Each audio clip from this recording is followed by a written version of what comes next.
How you doing? I'm Pete Kitchen. I work in the sales department here at Power Place. I'm Carl. I work in parts here. Today what we're going to do is we're going to go over a demonstrating video of how to remove a 260B backhoe from a 1025R as well as the 120R loader. This can be used either as a tutorial video if you've already owned one of these machines, or if you're in the market for one, perhaps it's a good selling piece to show you the versatility of this machine. All right, so here we are. We're going to remove the 260B backhoe. There's a little prep work in the sense of where you want things to be. So right now your outriggers are up. If by chance your transport pins were in, they do need to be removed. They can be placed right into their little holder system here. Your outriggers have these little lockouts, so it's going to be tough to hear me when the tractor's running, so I'm going to show you what I'm going to do, and then I'm going to go ahead and do it. We're simply going to unlock this outrigger. We're going to drop it down to about 1 inch off the ground. We're going to unlock the left-hand outrigger. We're going to drop it off till it's about 1 inch off the ground. We're then going to want to position your backhoe where your dipper stick is about halfway down and your bucket is level to the ground. Visual is always better, so I'm going to show you exactly what I mean.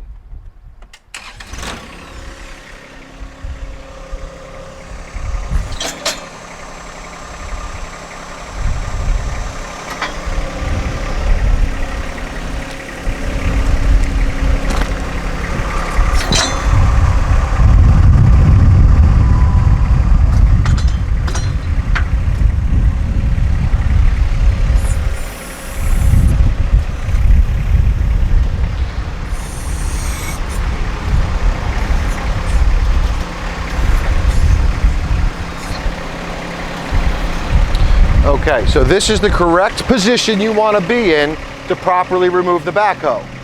As Carl mentioned, we're going to let the hydraulics do all the work. That's the key here. We're simply going to put a little pressure down using our dipper stick, and it's going to remove all the pressure off your main pins that hold your backhoe in. So if you bring the camera around here, if you do it from this direction, you can actually see or even feel when the pressure comes off the pins. You push forward on your dipper stick, it's going to lift the backhoe a little bit, and it now frees that pin up. They have a little safety lock. Simply pull up, pull out. That pin is removed. We're going to do the same thing on the other side.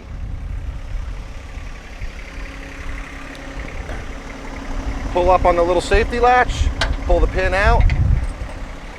Now the main pins that hold this backhoe are now removed from the machine. So we simply now need just to raise it up off the main frame, and we're going to use the outriggers to do that. Simply put left outrigger, right outrigger. You can do them one at a time, or you can do them both together. Simply push them both forward, and it literally, if you can get the camera down here, it raised the backhoe off the main frame of the tractor. So this now has been removed. We're simply going to drive forward. We're going to use the hydraulic pressure to set it down to relieve all the pressure on it, and we're going to disconnect the hydraulics.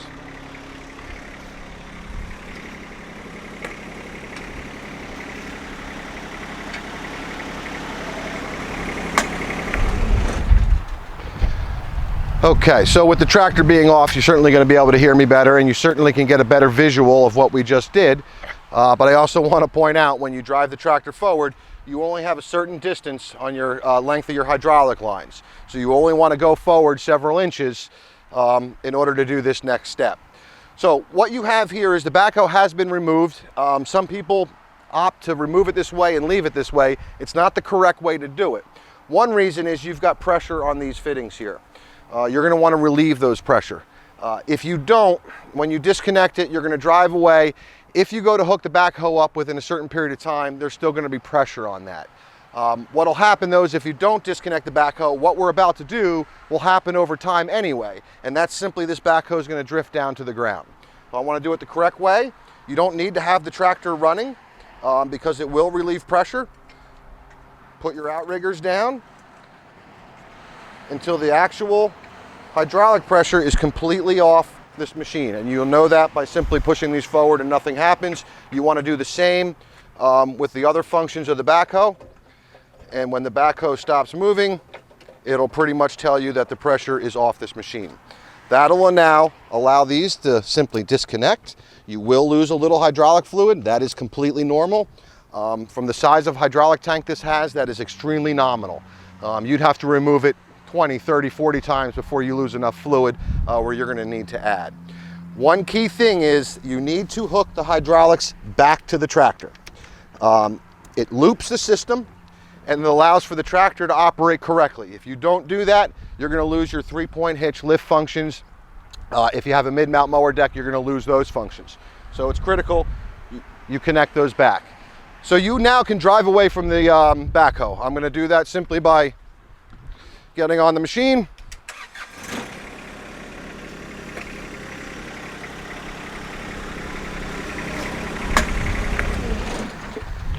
Driving forward. You now can hook up your 3-point hitch.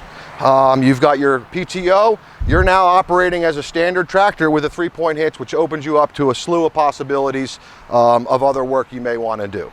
All right, now we're going to take off the 120R loader. We're going to do the same thing as we did on the backhoe. We're going to use the hydraulics of the tractor to do all the work for us. We just have to make sure everything's lined up correctly and it'll go nice and smooth.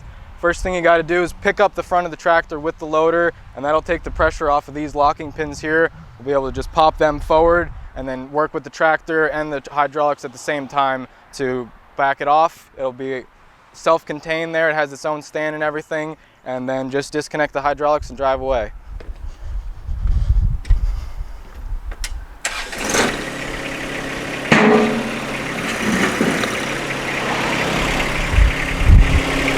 One pin on each side.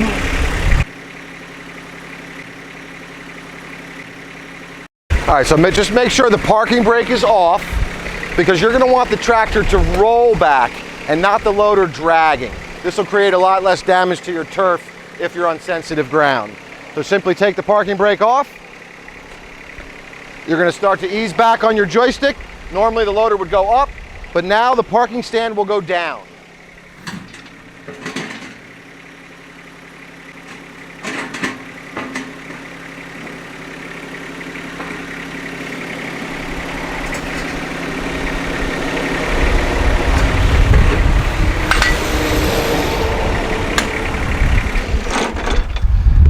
Now with the tractor off, do the same thing we did on the backhoe. Just make sure there's no pressure in the lines, and that'll make your hydraulics come off nice and easy.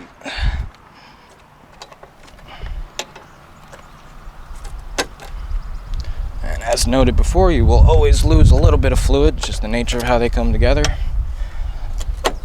There we go. Left a little pressure on that, that's all right. Now all the tractors will come with these dust caps. You definitely want to put those dust caps on. You don't want dirt and debris in your hydraulic fluid. It's not fun for anybody. Simply loop your hydraulics around. We're going to put the dust caps, the color coded, so you can't get it wrong. At least if you're not colorblind.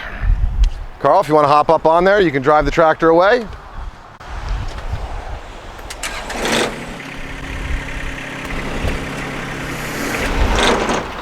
So, I mean, people may ask, you know, well, I don't necessarily need to take my loader off. I'm really not using it for any other thing, but these tractors are designed to do multiple things. If this had a mid-mount mower deck on it, this is the optimum way you want to mow your grass. So why have a front end loader on the tractor if you don't have to? And the fact that it comes off with ease, no tools, literally minutes.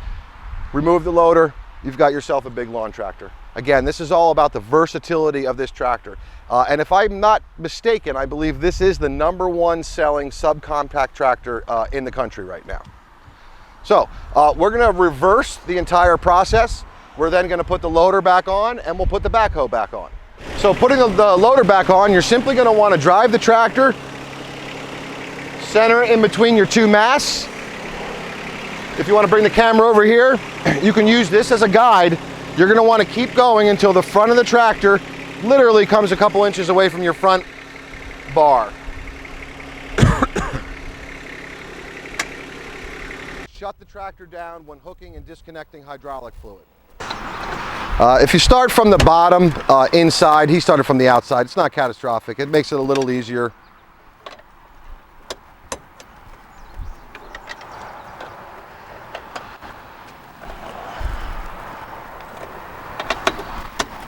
Now it is important to make sure that your lines are in. You can always, put a little tug just to make sure they're in.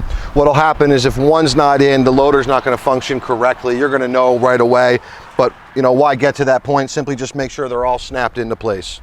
Okay, Carl's going to reverse the whole process. He now has hydraulic power back to the tractor. He's then going to use his loader joystick to put the loader back on. Now what you're going to want to look as you're on the tractor, as this thing starts to lower, you're simply going to want to drive the tractor a little closer until it fits right back into that slot. So that's going to be forward on the joystick. Right, you're going to want to go forward. And you're going to want to drive forward with the tractor. Yeah.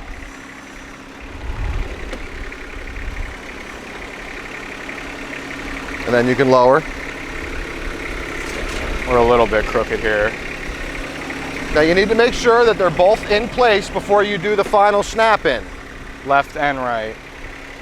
Simply push forward on and as opposed to the loader going down, the parking stand comes up, snaps the loader back in.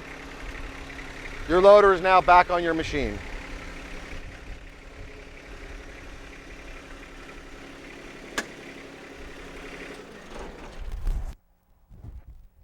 Okay, so we're now going to put the backhoe back on the machine. You're basically reversing what we just did. You're simply going to want to back up to the backhoe close enough so you can hook the hydraulics up, which will allow the hydraulics to do all the work. With the tractor running, it's going to be hard to hear me, so I'm going to explain really what we're about to do. We're going to hook the hydraulics back. We're going to then lift the backhoe up, and you're simply going to want to lift it up above these two main frame sections here. That will allow this to clear it. When we put the backhoe back down, it'll simply be putting it in these little slots here. So I'm going to back the tractor up.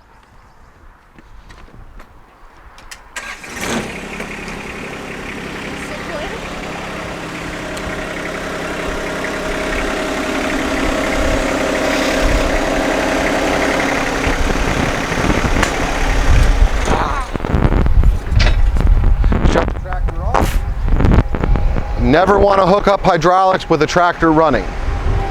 We're simply going to remove the hydraulics from the tractor.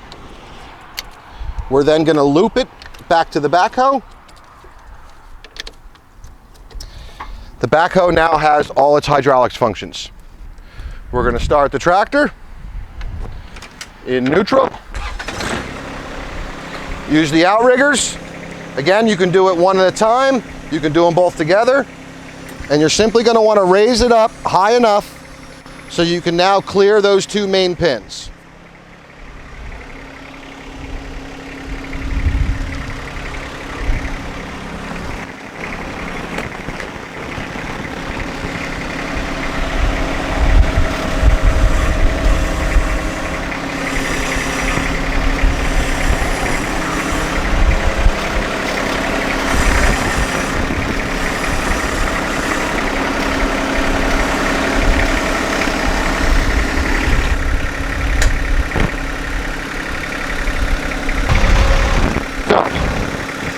As you bring it down, it's going to want to pull a little away, so you're going to need to back up a little again. You can use your dipper stick to give you a better angle.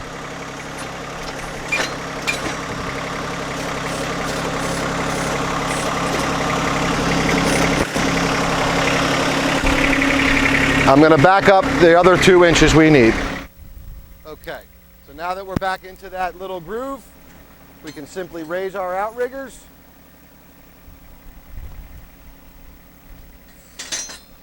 Then we're going to use the dipper stick to position it back to allow the pins to get put back in.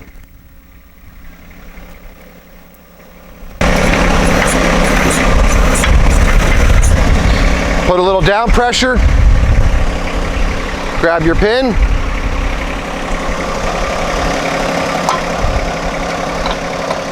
Drop the little safety latch.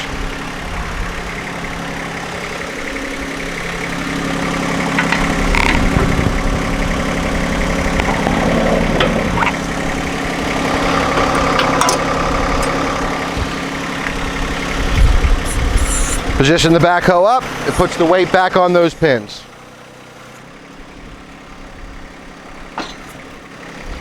and you're back to the 1025R tractor loader backhoe. That easy.